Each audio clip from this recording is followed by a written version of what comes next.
Hello everyone, welcome back to KHP Tutorials class 10th Mathematics. We are continuing with our chapter number 3, pair of linear equations in two variables. Today we'll discuss about the algebraic interpretations. Algebraic interpretation means how to check the existence of the solution of linear equations algebraically. We have the three types of solutions which I have discussed in my previous video also: unique solution, no solution, and infinitely many solutions. So how to know that which type of solution is existing? We have this method, algebraic method. We have the two steps.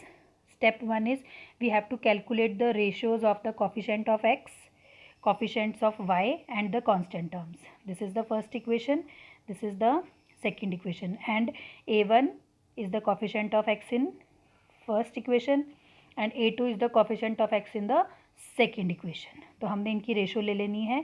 a1 upon a2 calculate करना है, b1 upon b2 करना है और c1 upon c2 calculate करना है. Second step में हमने करना है compare. Compare does not mean कि आपको ये चेक करना है कि कौन सी रेशो बड़ी है या कौन सी छोटी है.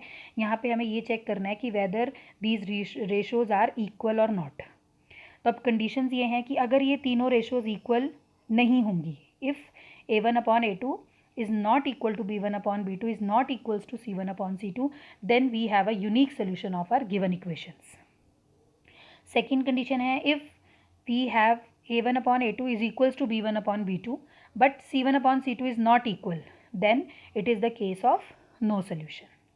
Third condition says कि अगर आपके पास तीनों ही इक्वल हैं, तीनों ratios a1 upon a2, b1 upon b2 और c1 upon c2 ये तीनों इक्वल आ रही हैं, तो आपके पास है infinitely many solutions.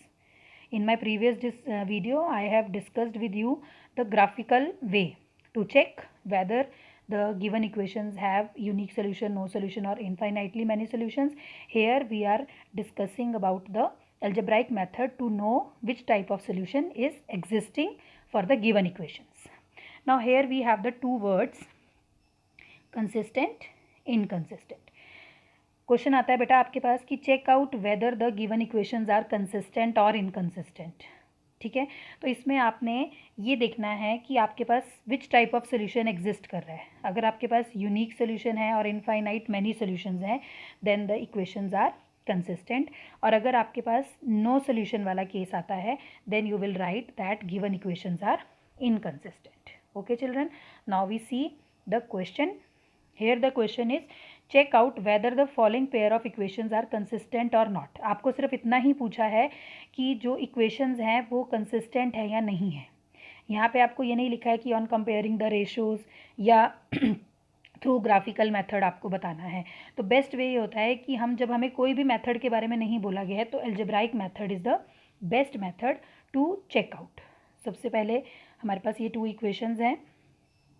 2x plus 3y is equals to 12 sorry x minus y equal to 1. ये टू इक्वेशंस हमारे पास हैं. तो हम सबसे पहले कॉफिशेंट्स को लिखेंगे. a1 b1 c1. 1 लगा है, इट मीन्स हम फर्स्ट इक्वेशन की बात कर रहे हैं. a जो है वो x का कॉफिशेंट है, b वाली टर्म y का कॉफिशेंट है और जो कांस्टेंट है वो अकेली टर्म है, उसके साथ वेरिएबल नहीं लगा है. फिर a2 b2 c2. 2 लिखा है, इट मीन्स हम सेकंड इक्वेशन में से कॉफिशेंट्स को ले रहे हैं. Now we find the ratios. a1 upon a2, तो हमने a1 की वैल्यू लिखी, a2 की वैल्यू लिखी, इनको सॉल्व किया, 2 आ गया. b1 अपॉन b2 कैलकुलेट किया, that is -3. c1 upon c2 निकाला बेटा हमने, दैट इज़ 12. अब हमने इनको कंपेयर करना है. तो यहाँ पे हमें दिख रहा है कि 2 -3 and 12 these are not equal. तो हमने कैसे कंक्लूड करना है कि since a1 upon a2 is not equals to b1 upon b2 is not equals to c1 upon c2. तो ये हमारे पास कौन सा केस है? फर्स्ट केस है.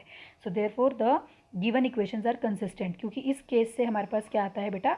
Unique solution. और जब हमारे पास यूनिक सोल्यूशन है तो इक्वेशंस जो हैं वो कंसिस्टेंट होंगी. Clear to everyone? Now the next type of question is check whether the pair of linear equations are consistent. If so, find the solution graphically. अब यहाँ पे एक चीज़ ऐड हो गई एक्स्ट्रा कि पहले आपको चेक करना है और उसके बाद आपको सोल्यूशन जो है वो ग्राफिकली निकालना है. ये कहीं नहीं बोला है कि आपको चेक ग्राफिकली करना है. तो चेक करने के लिए अगर कोई भी मेथड मेंशन नहीं है तो हम कंपेयरिंग द रेशियोज़ वाला मेथड ही यूज़ करेंगे. वहाँ से हम पहले चेक करेंगे अपना सोल्यूशन कि हमारी इक्वेशंस कंसिस्टेंट है या इनकंसिस्टेंट है।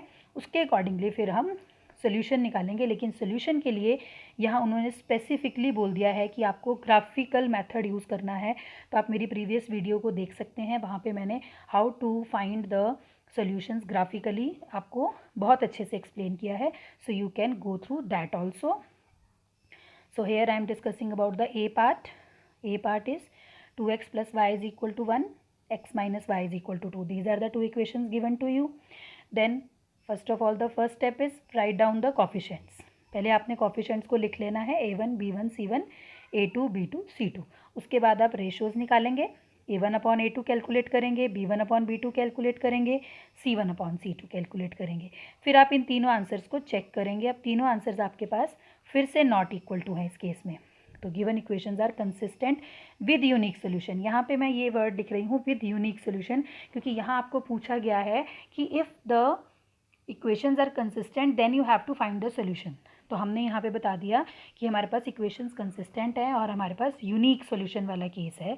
तो अब ग्राफिकली हम इसको सॉल्व करेंगे.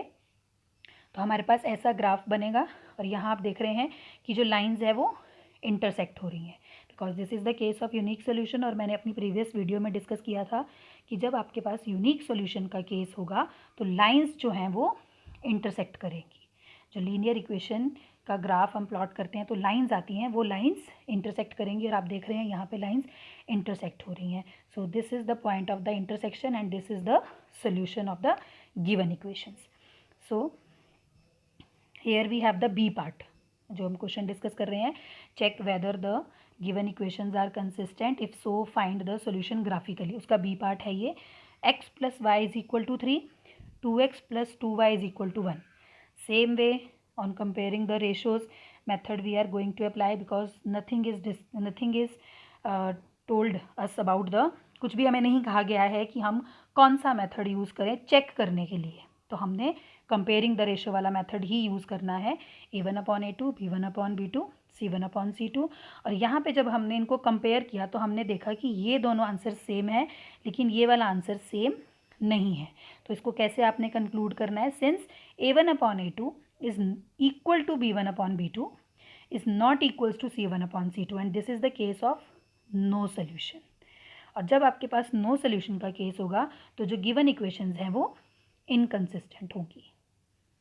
Clear to everyone? Thank you so much for watching the video. I hope you all will like it. Kindly share and subscribe the channel KHP Tutorials. Thanks a lot.